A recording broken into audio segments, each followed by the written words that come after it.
اور فرمایا کہ هو الذی انزل السکینۃ فی قلوب المؤمنین لیزدادوا ایمانا مع ایمانہم وللہ جنود السماوات والارض وکان اللہ علیما حکیما. اور اللہ وہ ذات انزل السکینہ جس نے اتارا سکینت کو فی قلوب المؤمنین مومنین کے دلوں میں، سکون اتارا، سکونت اتار دی مومنین کے دلوں میں. مومنین بھی آپ کے ساتھ تھے، ان کی استقامت، ان کی جدوجہد. حدیبیہ کے سفر میں ان 1400 صحابہ آپ کے ساتھ تھے کم و بیش. اور اس موقع پر جو ان کی عظیمت کے واقعات ہیں جو آگے ہم پڑھیں گے، بیعت الرضوان کا ذکر اللہ نے کیا، کیا کردار تھا صحابہ کا کہ وہ بھی اس سکینت کے مستحق بنے. اللہ نے ان کے ایمان کو جانچ لیا، صبر و استقامت کو جانچ لیا، جذبہ اطاعت کو جانچ لیا، تو اللہ نے ان کے دلوں کو بھی سکینت سے بھر دیا. یہ سکینت یعنی ایمان پر سکینت، اس دین پر سکینت اللہ نے ایسی عطا فرمائی. اب اس ایمان پر چلنا، دین پر چلنا ان کے لیے انتہائی آسان ہو گیا. سکینت جو ہوئی، مشکل سے مشکل کام آسان، جان کی قربانی آسان، مال کی قربانی آسان، اس سکینت کی بنا پر، شرع صدر کی بنا پر، جو ایمان کی حلاوت اور لذت اور بشاشت ہے اس کی بنا پر. مجھے صحیح بخاری میں قصہ ہے ہرقل کا ابو سفیان کے ساتھ، دونوں کافر ہیں اس وقت، اور ہرقل ابو سفیان سے نبی علیہ السلام کی سیرت کے بارے میں سوال کر رہے. اس کو نبی علیہ السلام کا مکتوب خط ملا تھا، وہ آپ کا تعارف چاہ رہے ہیں. اس نے بہت سے سوال کیے. ایک سوال یہ بھی کیا، هل يرتد احد منهم سخطة لدینہ، کیا نبی کے دین سے ناراض ہو کر کوئی بندہ مرتد ہوا ہے؟ ابو سفیان نے کہا لا، نہیں، مرتد کوئی نہیں ہوا. یعنی دین سے ناراض ہو کر کسی نے دین کو نہیں چھوڑا، مرتد کوئی نہیں ہوا. حالانکہ ہم نے بڑا ستایا، بڑا مارا، کھولتا ہوا پانی ڈالا، کانٹوں پر گھسیٹا، قتل تک کیے، مگر یہ لوگ، ان میں سے کوئی مرتد نہیں ہوا، دین کو نہیں چھوڑا.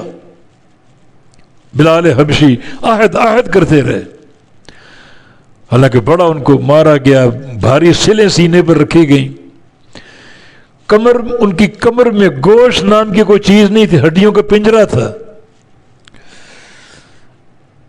ظلم و ستم کے پہاڑ ان میں توڑ دیے، مگر کوئی بندہ مرتد نہیں ہوا.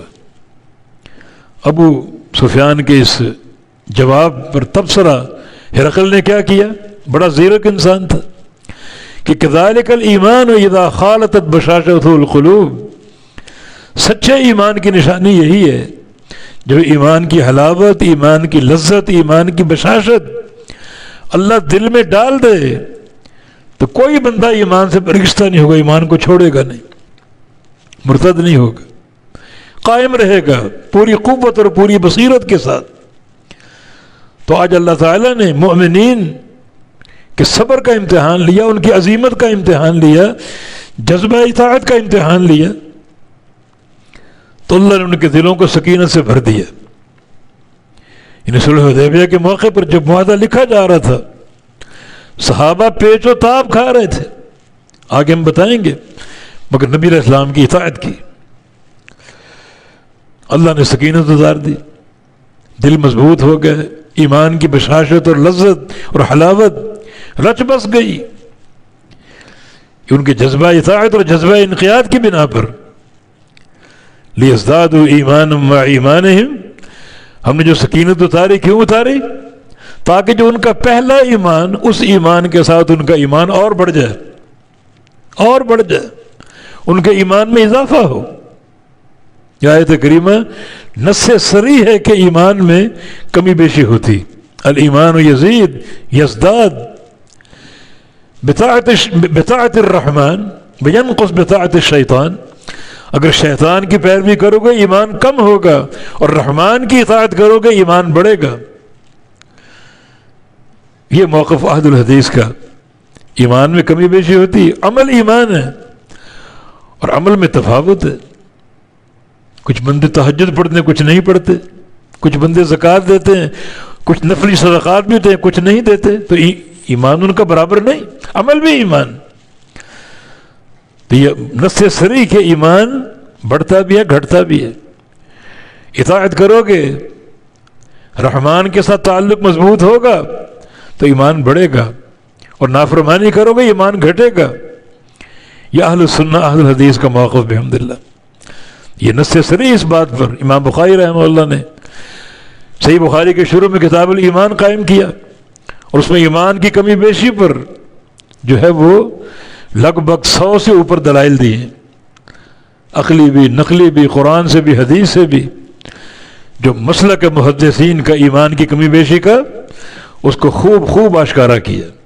افسوس ان پر ہوتا ہے جو ان صریح نصوص کو پڑھتے بھی ہیں، سنتے بھی ہیں، دیکھتے بھی، لیکن قبول نہیں کرتے کہ ایمان میں کوئی کمی بیشی نہیں، سارے مسلمانوں کا ایمان برابر ہے۔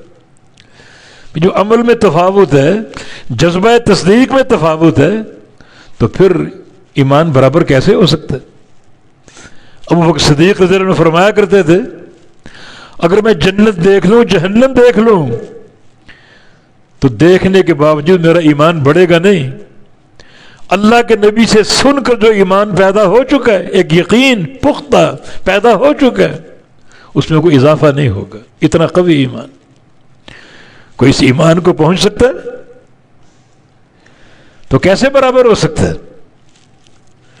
تو ایمان کم بھی ہوتا ہے، بڑھتا بھی ہے۔ رحمان کی اطاعت ہوگی ایمان بڑھے گا، اور رحمان کی نافرمانی ہوگی ایمان کم ہوگا۔ تو یزداد ایمان ما ایمانہم، تاکہ زیادہ کر دے ان کو، زیادہ ہو جائے ان کا ایمان اپنے پہلے ایمان کے ساتھ، اور ان کا ایمان بڑھ جائے۔ وَلِلَّهِ جُنُودُ السَّمَاوَاتِ وَالْأَرْضِ، اور اللہ ہی کے لیے ہیں لشکر آسمانوں اور زمین کے۔ ان کو آپ نہیں جانتے۔ دوسرے مقام فرمایا کہ وَمَا يَعْلَمُ جُنُودَ رَبِّكَ إِلَّا هُوَ، تیرے رب کا لشکر ان کو رب تعالیٰ ہی جانتا ہے، تم نہیں جانتے۔ اللہ چاہے تو دنیا کی کسی بھی شے کو اپنا فوجی بنا کر دین کا کام لے لے۔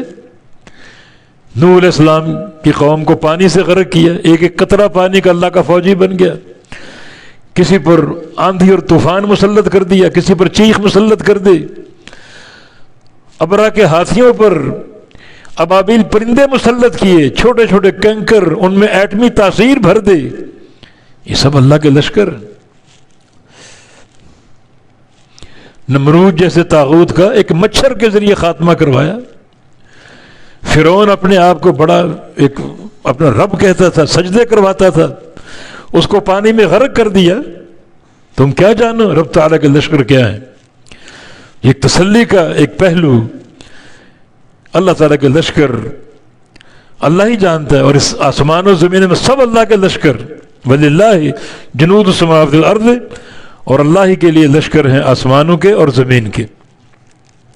وَكَانَ اللَّهُ عَلِيمًا حَكِيمًا، اور اللہ رب العزت سب جاننے والا اور بڑا حکمت والا ہے۔